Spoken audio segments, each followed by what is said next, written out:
Hello everyone, welcome back to If Books Could Kill podcast with your hosts, Hailey, Kowzan, Kyla, and Nguyen. Today's podcast will be sponsored by Dowlings Reading Company Incorporated. We have a guest joining the show today, Commander Fred's wife. Disclaimer, today's podcast may be unsuitable for children under the age of 13, as we may discuss mature content. Okay, well let's get started. First, how have you been? Anything new in your life, ma'am? Don't call me ma'am. I've been tending to the garden and my new roses, like usual. Were you the Serena Joy from the Christian TV show from the early 2000s? Yes, I was, but I left after the creation of Gilead. Do you believe in God? Of course. Called Serena Joy your stage name, or a wife? I've adjusted more to the title of wife. However, Serena Joy is fine and brings pleasant memories from the past. What was your life like before and after fame? Before fame, I was content with life, but was very secluded and shy. After fame, making speeches really helped me come out of my shell and open to the idea of popularity. Are you content with the results of what you preach? In hindsight, I'm not completely satisfied with my results. However, I achieved what I was aiming for at the time. Have you danced without leaving room for Jesus? Of course not.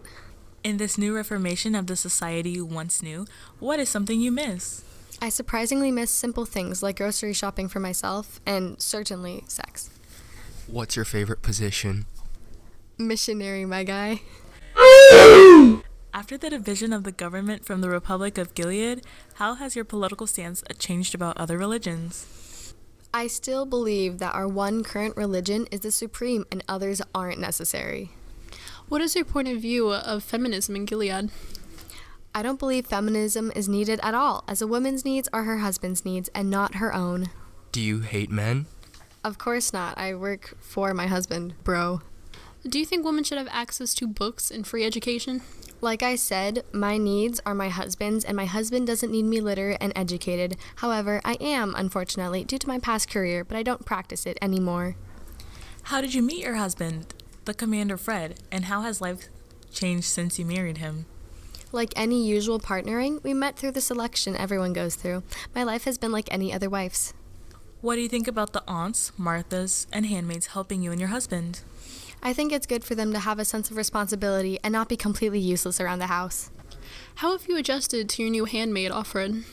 She's okay, but she's a poor listener and consistently refers to me as ma'am as if I'm older than I actually am. How old are you? That's none of your business.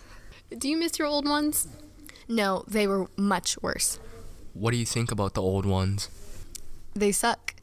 How do you feel about Nick? I'm content with him because he hasn't reported any sorts of rebellion taking place in the household. What types of rebellion? Oh, you know, the usual that wives often get, like cigarettes, oranges, etc. Was there a point where you were concerned about Offred cheating with your husband?